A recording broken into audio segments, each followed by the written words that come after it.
नमस्कार। Welcome to my channel. मैं हूं मनीषा।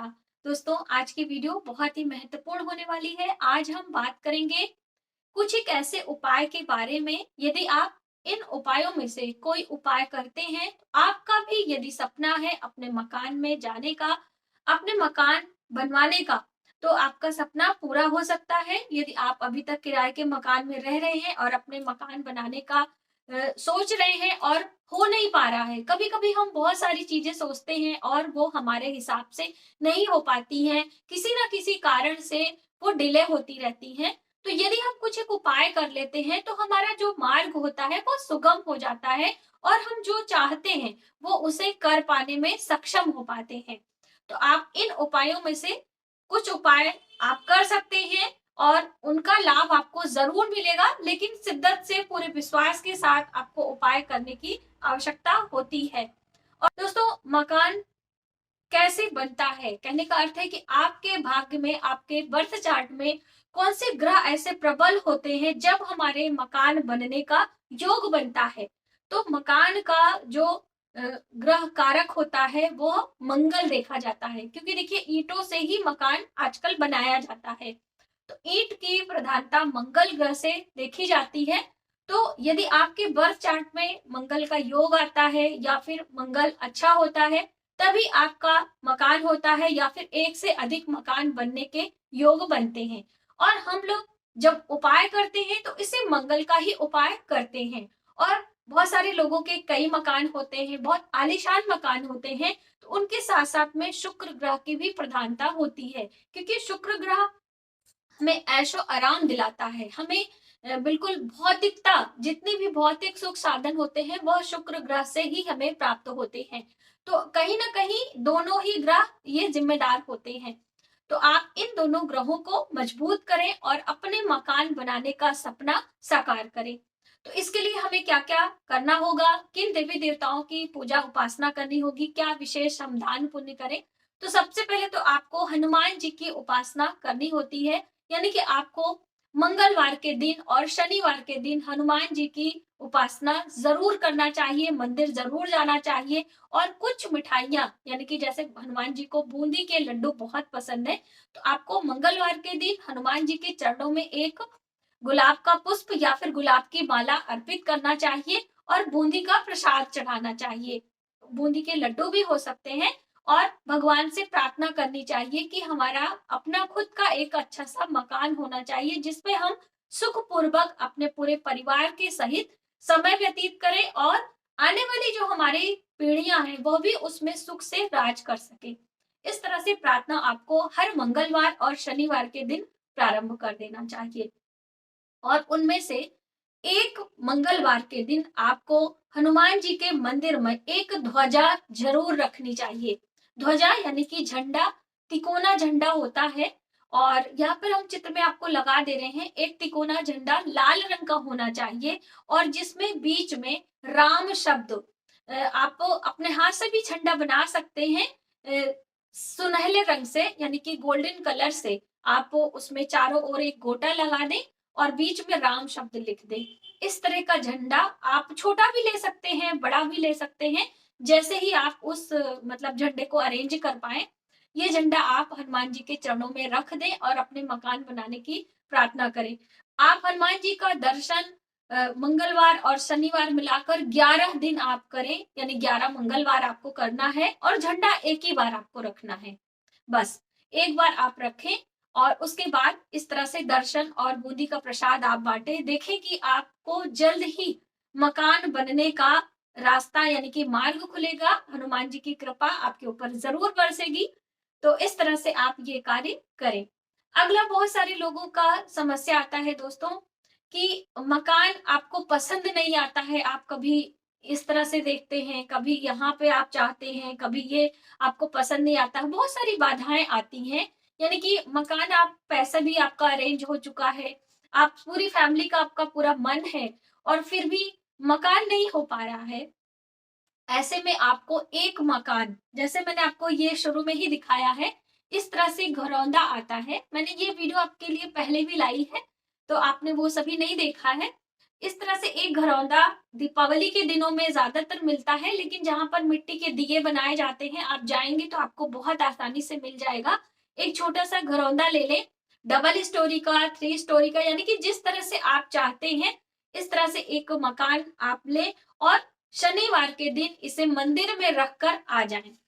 जैसे मैंने आपको बताया कि मंगलवार और शनिवार के दिन आपको हनुमान जी की पूजा करनी है, तो आप एक दिन ये मकान ले जाके वहां पर रख के आ जाएं और अपनी मनोकामना जरूर बोलें। ऐसा करने से भी आपका अपना खुद का मकान बनने का योग बनता है। यदि आपको ये मिट्टी का घरौंदा नहीं मिल पाता है तो ऐसे में आपको एक मकान का चित्र, पोस्टर वगैरह मार्केट में बहुत ज्यादा अवेलेबल होते हैं, तो वो मकान का एक चित्र हो, उसे भी आप ले जाके मंदिर में रखकर आए और भगवान से प्रार्थना करें। इस तरह से करने से भी आपका अपना खुद का मकान बनने का संयोग प्राप्त होता है। मकान बनाने का एक बहुत अच्छा दूसरा उपाय है दोस्तों, कि जैसे आप मान लीजिए इन दोनों में से कोई भी उपाय नहीं कर पा रहे हैं, तो आप किसी नदी के किनारे जाएं, कहीं भी जहां पर नदियां हो वहां पर बालू और रेत बहुत ज्यादा होती है, तो उस रेत से मकान बनाएं। लेकिन यह कार्य आप पति पत्नी दोनों ही मिलकर करें। जो ये मकान रखने का है ये भी, और जो ये मकान बनाने का, यानी बालू या रेत से मकान आपको एक छोटा सा घरौंदा बनाना है और उसके ऊपर एक लाल रंग की झंडी लगानी है। दोनों ही कार्य आप पति पत्नी मिलके यदि करते हैं तो उसका लाभ आपको तुरंत दिखाई देगा। तो इन उपायों में से आप करके देखें, आपको बहुत लाभ मिलेगा। ये ट्राई एंड टेस्टेड एक प्रकार से आप कह सकते हैं। हमने अपने में जानने वालों में से बहुत लोगों को ये उपाय बताया है और उनका अपना खुद का मकान हो चुका है। तो इसलिए इन उपाय में अपना जो खुद का कॉन्फिडेंस होता है वो ज्यादा हो जाता है, इसलिए ये घरौंदे वाला उपाय बहुत ज्यादा सक्सेस है। तो ये आप करके देखें। और दूसरा दोस्तों, जैसे बहुत सारे लोगों का होता है कि अपनी खुद की जमीन है और उसे वो बनवा नहीं पा रहे हैं, उसमें अनेक बाधाएं आती हैं। तो उसके लिए आपको क्या करना है कि किसी भी चाहे आपका गुरुवार का दिन हो, चाहे मंगलवार का दिन हो, चाहे रविवार का दिन हो, कोई एक दिन आप क्या करें, एक तुलसी का पौधा ले लें।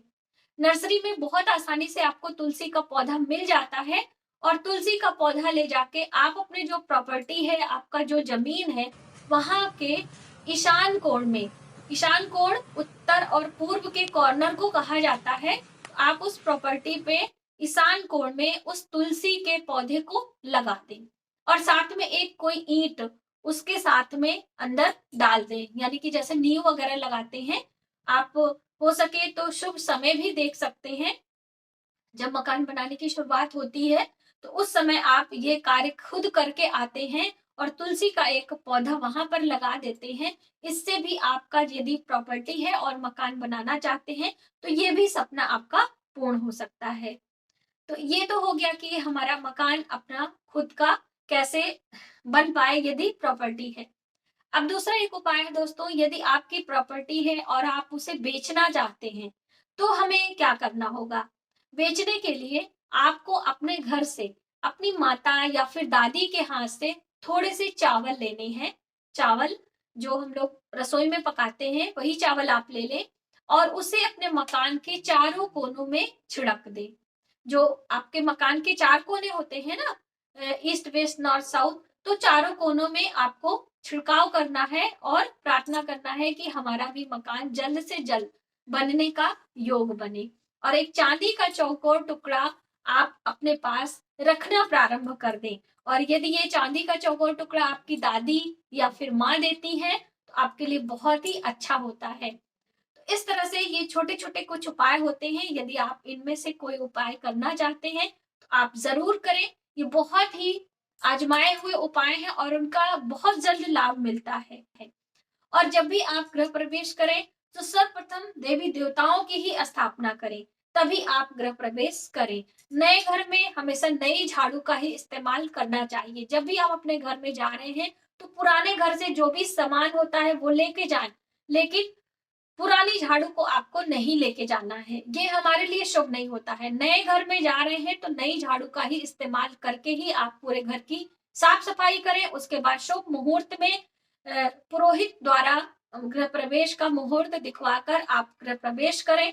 और सर्वप्रथम अपनी रसोई में क्या पकाना होता है। हमेशा दूध पकाना है या फिर दूध से खीर हमें बनानी होती है, जो कि देवी देवताओं को भोग लगाना होता है। उस दिन हम अपने पितरों के निमित्त भी वह खीर अपने घर से चौराहे पर रखते हैं, ब्राह्मणों को खिलाते हैं, कन्याओं को भोजन कराते हैं, उसके बाद स्वयं भोजन करते हैं। ये जिस दिन गृह प्रवेश होता है ये सभी कार्य किया जाता है। इसके लिए मैंने एक सेपरेट वीडियो भी आपको दी है। और साथ ही जिस दिन आपका गृह प्रवेश होता है उस दिन आपको अपना घर छोड़ के अकेले नहीं आना होता है। बहुत सारे लोग ऐसा काम करते हैं कि उनका गृह प्रवेश हो जाता है और उस दिन वो फिर रात में लॉक करके अपने पुराने वाले घर में रहने को आ जाते हैं और वो मकान अकेला सूना छोड़कर चले आते हैं। ऐसा आपको बिल्कुल भी नहीं करना चाहिए। जिस दिन गृह प्रवेश होता है उस दिन रात्रि को अपना मकान बिल्कुल भी आपको अकेला नहीं छोड़ना है। आपके फैमिली मेंबर का कोई ना कोई एक सदस्य वहां पर रुकना जरूर चाहिए। यहाँ पर आपको गीत, मंगल गीत, भजन कीर्तन आदि करते हुए रात्रि शयन करना चाहिए। तो ये थी कुछ महत्वपूर्ण बातें कि हम अपने मकान बनाने के लिए क्या उपाय करें और यदि गृह प्रवेश करने जा रहे हैं तो किन छोटी छोटी बातों का ध्यान रखें। और दोस्तों, मकान से संबंधित कई वीडियो हमारे चैनल पर अपलोड है, लिंक हम डिस्क्रिप्शन बॉक्स में दे देंगे, तो आप वहां से चेकआउट कर लीजिएगा। यदि आपका मकान किराए पे नहीं उठ रहा है या फिर आप अपनी प्रॉपर्टी बेचना चाहते हैं तो क्या उपाय करें, डिटेल में वीडियो आपको मिल जाएगी, वहां से चेकआउट जरूर करें। आज की वीडियो में बस इतना ही। यदि हमारी जानकारी आपको थोड़ी सी भी हेल्पफुल लगे तो प्लीज हमारे वीडियो को लाइक करें, शेयर करें, सब्सक्राइब जरूर करें। नई वीडियोस के लिए मिलते हैं एक नई जानकारी के साथ नई वीडियो में। तब तक आप अपना ख्याल रखें। जय माता दी।